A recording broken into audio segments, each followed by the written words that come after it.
Katie here from Equestrian Movement, and today we're going to be talking about the different personality types of the horses that we're working with.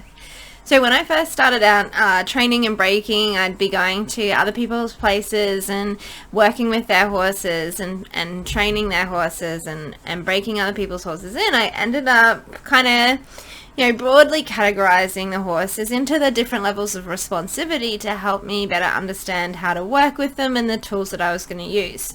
And so today I'm going to share with you one of our trainings within the Holistic Horse Handling Program to help you self-identify with some behaviors that you might be seeing in your horse. So this is one of the trainability scale collaborations that I put together just from my experiences of working with horses. And what I want you to see is that there are some things that we would put as labels. They're not actually biological responses to what we're doing with our horse. It can just help to kind of put these labels on our horse's behaviors, or they're labels that my students will give me about the behaviors that they're seeing in their horses. And so it just helps to kind of like reference what we're seeing. It's not necessarily that we would consider a horse that's in the protector quadrant to escalate into being a jerk and call them a jerk. It's just that is the kind of labels that people tend to come with me and be like, my horse is such a jerk, he's pushing into me and over the top of me, always is in my space and always like gonna stand on my foot if I don't move out of his space. So these are the escalated versions of some of the behaviors that we would see in training, and we've just kind of put some words there just to give it some tangibility. So what we're looking at in this green zone is our horse that feels safe, secure, and connected. So pillar one of our holistic horse handling process is just this. It's to have a horse that feels safe, secure, and connected within their training, within their environment, within their horse-human relationship, and within their herd. You can kind of think of it like the 3S, friends, forage, and freedom, but it also kind of encounters the relationship they have with us. Do they feel safe to relax around us? Do they feel safe to be vulnerable around us? Do they feel safe to take direction from us? So we're going to have are their needs met, and do they feel safe and secure to relax and be vulnerable around us? And so that's our foundation of our groundwork training. That's the core of what we're trying to achieve in our groundwork before we're going to start riding them and asking more challenging things of them. What we're going to see is these different horse types, when they experience stress, their stress causes their behavior to escalate. So what we're looking at here is if their nervous system is triggered for fight, flight, or freeze, and they're being moved more and more out of that state of relaxation, they tend to go more into the red zone of where those behaviors can potentially become more dangerous and more escalated.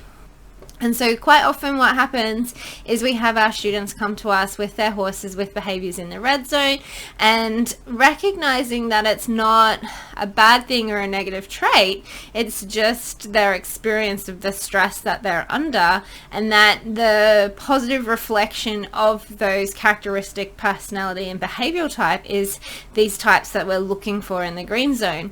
So for example, our horse that's super spooky and reactive, when we get them feeling safe, secure, and connected, they can be very good trail riders because they enjoy the adventure and they like to go out and explore. Whereas our horses under stress that tend to disconnect and internalize and shut down sometimes a little, when we have them feeling safe, secure, and connected, they're incredibly faithful and we can put a lot of trust and confidence in them. Our horses that tend to go more into aggressive behaviors when they're being stressed and pushed outside of their safe zone, when that tend to be aggressive when they get pushed, they are the horses that are very good at looking after us and looking after the herd.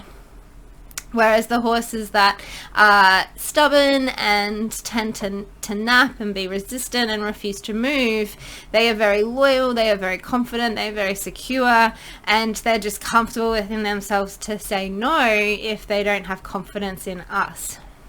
So we tend to see them kind of falling into breeds. Our thoroughbreds and our Arabs tend to be more sensitive and anxious and reactive, whereas our horses that are our heavy horses, they tend to be more assertive. When they become insecure, they tend to push over us, push into us, push over the top of us, kind of a little bit more bullying and temperament, dragging us around and that kind of thing.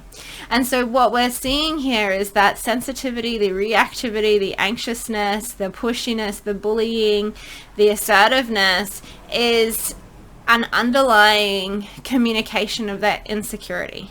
If we can have them feel calm and confident within themselves, and we can help them find that state of relaxation, then we're not going to see the behaviors in this escalated red zone, which are purely just a expression of that internal state of insecurity. It's an expression of their lack of feeling of safety and security. And so quite often we see these behaviors, when we've got a new horse and we're trying to get to know them, they don't feel safe within their environment, they don't feel safe with us, they don't feel safe within the herd. And so we're seeing these more reactive behaviors, or maybe more internalized behaviors, because they don't really feel safe to relax within that experience just yet. And so another thing that we're looking at when we're training our horses is the responsivity to the aid. How are you going to get them to respond to the aid? Are they ignorant and they tend to dig their heels in and refuse to move or not move very fast? Or are they super spooky and super reactive and move quickly, think quickly, behave quickly? So again, we tend to see this kind of falling into breeds a little bit, where our thoroughbreds and our Arabs can tend to be a little bit more reactive and hypervigilant, whereas our cobs, our heavy horses, they can be a little bit more ignorant, or maybe passive in their experience of the ask. And so what we're trying to do is we're trying to ask our horse to respond to us. So how are we going to ask our horse to respond to the cue? And what we tend to see is pressure release, so escalating pressure, and then when they respond, release pressure. But how uncomfortable, painful, or scary does the pressure have to be for your horse to seek release of pressure? And then another tool that we commonly see used in training is our flags. And so the flags are used to trigger that startle reflex, to trigger a spook response for the horse to get their attention and their focus on you. And so our horses that tend to be more ignorant and passive tend to tune that out and desensitize to it, whereas if we're working with our reactive hypervigilant horse, then we're going to get a reactive behavior, and then we're trying to control that spook response, and then we're getting a reactive behavior to get response, and then we're trying to control that spook response. So this is what we're really looking at, is we want to understand when we're working with our horses, how do we work with our horse's unique personality so that they feel safe, secure, and connected, and they feel motivated to participate in the ask. And that's really what we're looking at with our training, and how we're going to choose what tools we're going to use, what method we're going to use, is we're trying to identify what makes your horse feel threatened, what makes your horse feel unsafe, what motivates your horse, what your horse likes, what your horse doesn't like. And they do tend to fall into different little quadrants here. So it does help you to pick your tools, but then your horse guides you further into what they work well with, and what maybe you just need to table that tool and it would work better with a different horse. So my horse actually fits into this quadrant here: dominant protector, protector aggressor, dominant hypervigilant. And what we're going to do is we're going to look at how his behavior escalates and what it looks like when he is safe, secure, and connected. So this is one of our lessons within our holistic horse handling program to help you better navigate what tools you're going to use when you're working with your horse, because you know what their behavior is going to look like, going to escalate to if they're not responding well. And so when my horse is feeling safe, secure and connected and is appropriately motivated, his strongest personality trait is that he's a protector. And so he's the one that's out there looking after the herd. He's the one taking others under his care, and he thrives best when he's looking after people instead of being told what to do by people. So within the green zone, he's very confident. He is very confident and secure within himself, and as a result, it means that you really have to prove your worth if he's going to take direction from you.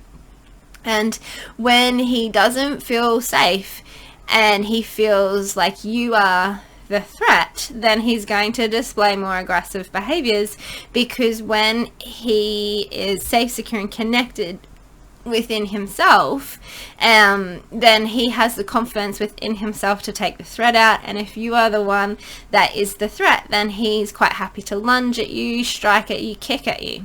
So using submission based tactics and using the flags, using the whips for punishment is going to really trigger and escalate him into the more of this red zone here of his more aggressive behaviors.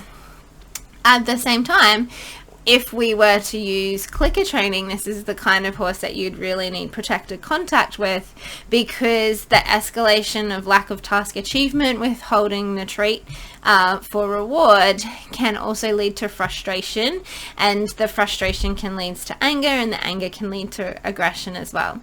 So what we're looking for with this horse is that we want to build the relationship and the connection with him so that he feels safe, secure, and connected, and is motivated appropriately for the task achievements, and so that he wants to participate in this activity with you, for you, and not feeling like he's being pushed, bullied, or harassed into it.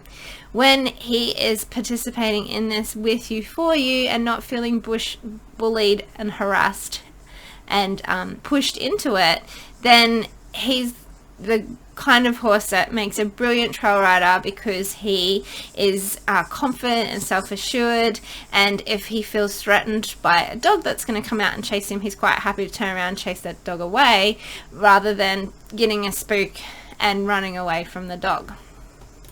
So that's an explanation of one of those 4 quadrants that we loosely fit our horse's behaviors into. A lot of us will tend to find that our horse might fit into more than one of those quadrants, but then also when we're working on safe, secure, and connected, and we're working on a couple of these emotional agility skills, we're going to see them fit into more than one quadrant, because we're going to be building those skills of being loyal, being steadfast, being adventurous, being a protector, having the confidence to look after their human.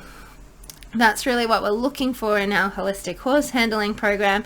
It's not just what you can make your horse do, it's how you can work together as a team towards your goals and build that teamwork and that relationship.